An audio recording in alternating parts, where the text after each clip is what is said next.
Sir Saudi Arabia రాజు తనకు ప్రాణభయం ఉంది అని చెప్పడంతో ఒక్కసారిగా ఒక రాజుకు ప్రాణభయం ఏంటి అని చెప్పేసి ప్రపంచవ్యాప్తంగా ఇది కూడా చర్చలకు దారితీసింది. ఆశ్చర్యం కూడా వ్యక్తం చేస్తున్నారు.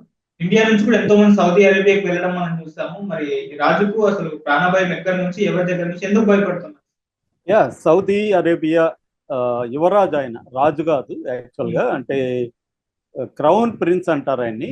ఆయన రాజుగారికి మొత్తం 8 మంది ఉన్నారు కొడుకులు, 7 మంది ఉన్నారు.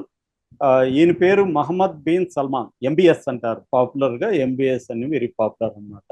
సో ఆయన ఇప్పుడు రాజు. ఈ సల్మాన్ బిన్ అబ్దుల్ అజీజ్ రాజు, వాళ్ళ కొడుకు మహమ్మద్ బిన్ సల్మాన్ ఎంబీఎస్. ఈ ఎంబీఎస్ ఇప్పుడు నాకు ప్రాణభయం ఉంది అని ఒక అమెరికన్ వెబ్సైట్ పొలిటికో అని ఆన్లైన్ న్యూస్ పేపర్ అనమాట అది ఇప్పుడు రాసింది. ఈయన అమెరికన్ కాంగ్రెస్ మెన్తో మాట్లాడుతూ ఈ ఎంబీఎస్ అనే సౌదీ అరేబియా యువరాజు ఇట్లా నాకు ప్రాణభయం ఉంది, నాకు భయంగా ఉంది, మీరు నన్ను కాపాడతారా అని అమెరికా వాళ్ళని అడిగినారని చెప్తున్నారు. సో ఇది ఇప్పుడు ప్రపంచవ్యాప్తంగా వైరల్ అయింది. మన దేశంలో కూడా అన్ని పత్రికలు అంతా కూడా దీన్ని ప్రొజెక్ట్ చేస్తుంది. ఎందుకంటే మన వాళ్ళు కూడా సౌదీలో చాలా పెద్ద సంఖ్యలోనే ఉన్నారు కాబట్టి ఆ యువరాజుకే ప్రాణభయం ఉంటే ఇంకా మన వాళ్ళ పరిస్థితి ఏంటి అన్న ఒక టెన్షన్ అయితే వచ్చింది. అయితే అసలు ప్రాబ్లం ఏందో మనం తెలుసుకుంటే ఏం జరిగిందనేది మనకు అర్థమవుతుంది. ఆయన ఈ పొలిటికో అనే వెబ్సైట్ ఏం రాసిందంటే, అసలు ఎందుకు ఈయన ప్రాణభయం అంటున్నాడు, ఎవరు ఈయన్ని చంపుతారు అన్నప్పుడు మళ్ళీ మనం ఇజ్రాయెల్ పాలస్తీనా సమస్య దగ్గరికే వస్తామన్నమాట. అంటే ఇప్పుడు ఇజ్రాయెల్ని అరబ్ దేశాలు కొన్ని వ్యతిరేకిస్తాయి. ముఖ్యంగా ఇరాన్ కావచ్చు, తర్వాత పాలస్తీనా, లెబనాను, సిరియా, టర్కీ, తర్వాత యెమెన్, ఇలాంటి దేశాలన్నీ వ్యతిరేకిస్తాయి. ఈ దేశాలని యాక్సిస్ ఆఫ్ రెసిస్టెన్స్ అని పిలుస్తారు. ఇదంతా కూడా ఇజ్రాయెల్కి వ్యతిరేకమైన కూటమి, పాలస్తీనాకు అనుకూలంగా ఉన్న కూటమి. దీనికి నాయకత్వం ఇరాన్ వహిస్తుంది అన్నమాట, ఈ యాక్సిస్ ఆఫ్ రెసిస్టెన్స్కి. రెండో వైపు అమెరికా ఆధ్వర్యంలో కొన్ని దేశాలు మన ఇజ్రాయెల్ ఒక సార్వభౌమత్వ దేశంగా గుర్తించి వాటితో నార్మలైజేషన్ ఫ్యాక్ట్ అనేవి చేసుకున్నాయి. ఇందులో ప్రధానంగా Gulf countries, UAE, United Arab Emirates, మనం దుబాయ్ అంటాం కదా, అది యుఏఈ, తర్వాత బహ్రెయిన్, సుడాను, మొరాకో, ఈ దేశాలన్నీ కూడా నార్మలైజేషన్ ఫ్యాక్ట్ అంటారు. ఇజ్రాయెల్తో నార్మలైజేషన్ ఫ్యాక్ట్ని చేసుకున్నాయి.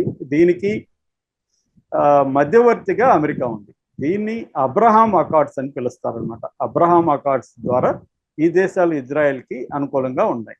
అయితే వీటి మధ్యలో ఉన్న దేశాలు కూడా కొన్ని ఉన్నాయి. అదేంటంటే ఈజిప్టు, జోర్డాను, ఖతారు, ఇలాంటి దేశాలు ఏంటంటే శాంతి చర్చలు జరగాలి, ఇక్కడ ఈ టెన్షన్స్ ఉండడం వల్ల ఈ మిడిల్ ఈస్ట్ ప్రాంతం అభివృద్ధి ఆగిపోతుంది, ప్రజలు నానా బాధలు పడతారు అని చెప్పి శాంతి చర్చల కోసం ఈజిప్ట్ కానీ, జోర్డాన్ కానీ, ఖతార్ కానీ ట్రై చేస్తున్నాయి.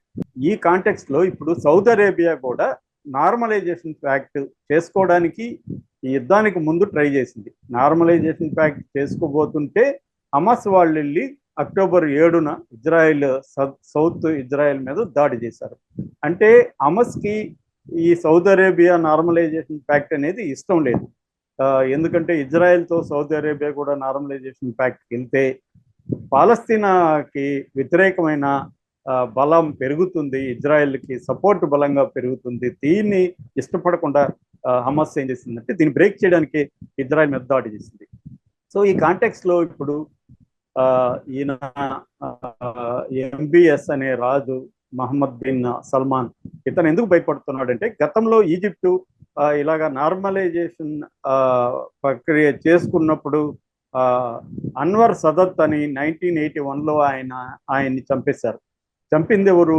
అరబ్ మిలిటెంట్సే చంపేశారు అనమాట. అరబ్ మిలిటెంట్స్లో ప్రధానంగా హమస్, తర్వాత లెబనాన్ కేంద్రంగా పనిచేసే హిజ్బుల్లా, తర్వాత యెమెన్ కేంద్రంగా పనిచేసే హౌతీలు, ఇలాంటి అనేక ఇస్లామిక్ మిలిటెంట్ గ్రూప్స్ ఉన్నాయి.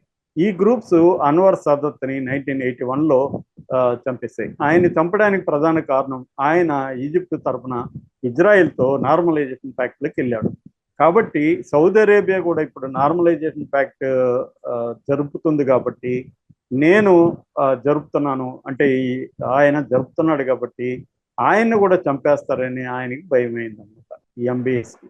అందుకని అమెరికాను అడిగారు, మీరు అన్వర్ సాదత్ని కాపాడడానికి మీరు ఏం చేశారు, నన్ను కాపాడడానికి మీరు ఏం చేస్తారు అని అడిగాడు. నేను కానీ ఇప్పుడు నార్మలైజేషన్ ప్యాక్ట్ అని చేసుకుంటే నన్ను కూడా చంపేస్తారు, ఎందుకంటే మా దేశంలో ఉండే ముస్లింలు కూడా ఇజ్రాయెల్ పట్ల ఆగ్రహంగా ఉన్నారు. ఎందుకంటే గాజాలో ఇజ్రాయెల్ 40,000 మందిని చంపేసింది. అందులో 20,000 మందికి పైన చిన్నపిల్లలు ఉన్నారు. స్కూళ్ళ మీద, హాస్పిటల్ మీద బాంబులు వేసి చంపేస్తుంది. మొన్న కూడా ఒక స్కూల్ మీద బాంబులు వేసి 100 మంది పిల్లల్ని చంపేసింది. సో ఇది మొత్తం అరబ్ ప్రపంచంలో ప్రజల్లో, వీధుల్లో ఉన్న ప్రజల్లో తీవ్ర వ్యతిరేకత వచ్చిందని యువరాజు చెప్పినట్టుగా ఈ పొలిటికో పత్రిక మనకి చెప్పిందన్నమాట. సో అంటే ఓవరాల్గా అరబ్ ప్రపంచం బ్రాడ్గా చూసుకున్నప్పుడు రెండుగా విడిపోయింది. ఒక వర్గమేమో అమెరికా వైపు ఉంటూ ఇజ్రాయెల్ వైపు ఉంది, రెండో వర్గము అమెరికాకు వ్యతిరేకంగాను ఇజ్రాయెల్కి వ్యతిరేకంగాను పాలస్తీనాకు అనుకూలంగాను ఉంది. ఈ రెండుగా విభజన అయిపోయిన ఈ అరబ్ ప్రపంచంలో భాగంగా సౌదీ అరేబియా అది కూడా ఇప్పుడు టెన్షన్ పడుతుంది. ఎందుకంటే సౌదీ అరేబియాకి ఒకవైపు ఏమో అమెరికన్ సపోర్ట్ కావాలి, అమెరికా దానికి ఎకనామిక్ సపోర్ట్ కావచ్చు, ఆ తర్వాత సివిల్ న్యూక్లియర్ హెల్ప్ కావచ్చు, ఇన్వెస్ట్మెంట్లు కావచ్చు, ఇవన్నీ అమెరికా హెల్ప్ కావాలి సౌదీ అరేబియాకి. మరోవైపు ఏమో ఈ అరబ్ ప్రజలు తనకు వ్యతిరేకంగా ఉంటే రేపు తిరుగుబాటు వస్తుందేమో, మన చంపేస్తారేమో, ఎందుకంటే ఈజిప్ట్ ప్రెసిడెంట్ని చంపేశారు అన్వర్ సాదత్ని, నన్ను కూడా చంపుతారేమో అని ఎంబీఎస్ కింగ్, ఈ క్రౌన్ కింగ్ భయపడుతున్నట్టుగా మనకి అర్థమవుతుంది అనమాట.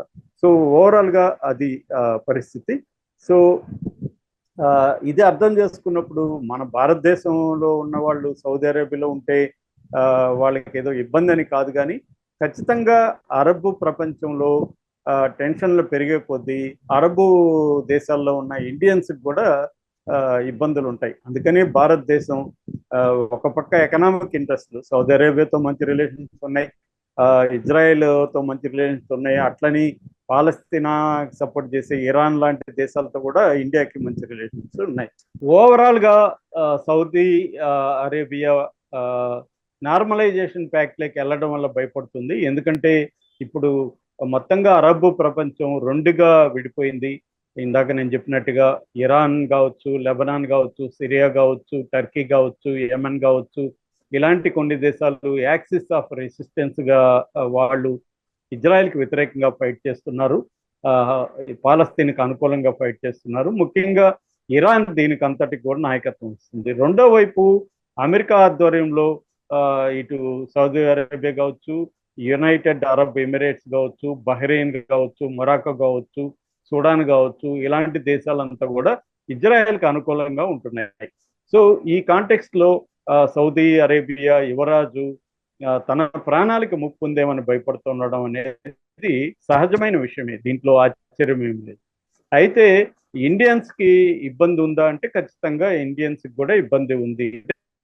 ఈ దేశాల్లో శాంతి లేకుండా అల్లర్లు లేకపోతే బాంబులు దాడులు జరుగుతున్నప్పుడు ఖచ్చితంగా అక్కడ ఉన్న ఇండియన్స్కి కూడా అనేక రకాలుగా ఇబ్బందులే.